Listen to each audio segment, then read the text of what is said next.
Kemudian kita lanjutkan sekarang tentang kegiatan ekonomi berdasarkan penampakan alam.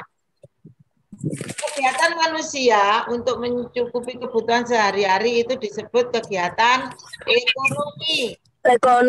Ya, kegiatan ekonomi penduduk itu juga dipengaruhi oleh keadaan lingkungan setempat, terutama kondisi geografis suatu wilayah. Di sini ada berbagai jenis kegiatan ekonomi berdasarkan keadaan alamnya.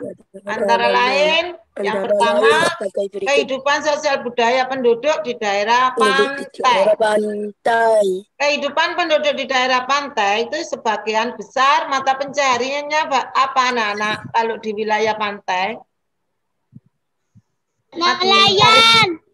Mencari ikan. Ya, mencari ikan. Pariwisata. Nelayan. Mereka pada umumnya tinggal di daerah sepanjang pantai. Bentuk rumah yang mereka bangun berbeda dengan rumah penduduk yang tinggal di daerah dataran rendah maupun dataran tinggi. Kehidupan sosial budaya penduduk di daerah pantai karena lingkungan wilayahnya atau lingkungan alamnya adalah pantai. Maka mata pencahariannya juga sangat berpengaruh dengan kondisi alam. Kemudian yang kedua, kehidupan sosial budaya penduduk di daerah pegunungan. Sudah lain ya, pantai dengan pegunungan. Penduduk di daerah pegunungan bagian besar bekerja di sektor pertanian lahan miring. Tahu anak-anak maksudnya yang dikatakan lahan miring? Kalau di daerah pegunungan sawahnya bertingkat, sengkedan, ya. Kalau dilihat sepertinya tingkat-tingkat, ya. Ya, Bu. Apa sih, Kip? Kok coret-coret, Kip? Bukunya disimak, jangan coret-coret. Masyarakat yang hidup di daerah pegunungan itu adalah sebagai petani lahan miring, terus tegalan dan perkebunan. Mereka tinggal terpencar di tempat-tempat yang datar, mendekati mata air yang ada, serta dekat dengan tempat bekerja. Udara yang dingin juga menyebabkan bentuk Udara yang dingin juga menyebabkan bentuk bangunan rumah penduduk yang berbeda juga. Bentuk rumah di daerah pantai dan dataran rendah itu juga sudah berbeda. Penduduk biasanya menggunakan pakaian yang tebal untuk melindungi tubuhnya dari udara dingin. Kemudian setelah di daerah pegunungan, sekarang kita melihat kehidupan sosial budaya penduduk di daerah dataran rendah. Penduduk di daerah dataran rendah itu sebagian besar memiliki mata pencahariannya sebagai petani. Hasil utama kegiatan pertanian adalah padi dan palawija. Penduduk yang tinggal di daerah dataran rendah biasanya merata dan menyebar. Kalau di daerah pegunungan tadi terpencar-pencar, mendekati mata air untuk tempat bekerjanya.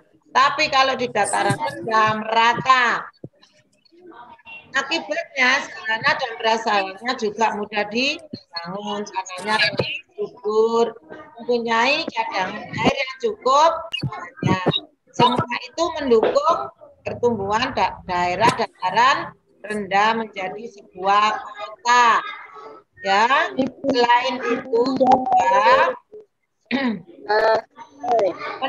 juga mengakibatkan mata pencaharian penduduk lebih bervariasi. Kalau sudah di kota, mata pencahariannya penduduk bervariasi atau bermacam-macam. Kehidupan penduduk di daerah dataran rendah biasanya lebih maju karena mereka lebih mudah menjalin hubungan dengan daerah atau orang lain, sehingga lebih cepat untuk berkembang.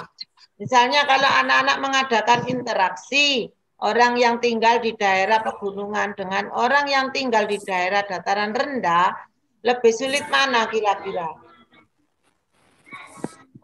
Kalau mau ke tetangga, ketemu ke saudara, lebih sulit mana? Dataran tinggi. Lebih sulit di dataran tinggi. Tinggi, Bu. Karena banyak kan jurang, Bu. Alamnya, medannya juga naik turun ya, namanya dataran tinggi. Kalau di dataran rendah merata, akibatnya mata pencariannya juga relatif merata bervariasi. Kalau di daerah pegunungan ya petani, kalau di daerah pantai nelayan. Tapi kalau di daerah dataran rendah ada yang bekerja di pabrik, ada yang bekerja di kantor, ya ada yang jadi petani, macam-macam. Itu semua adalah juga pengaruh dari keadaan alam wilayah tersebut, ya.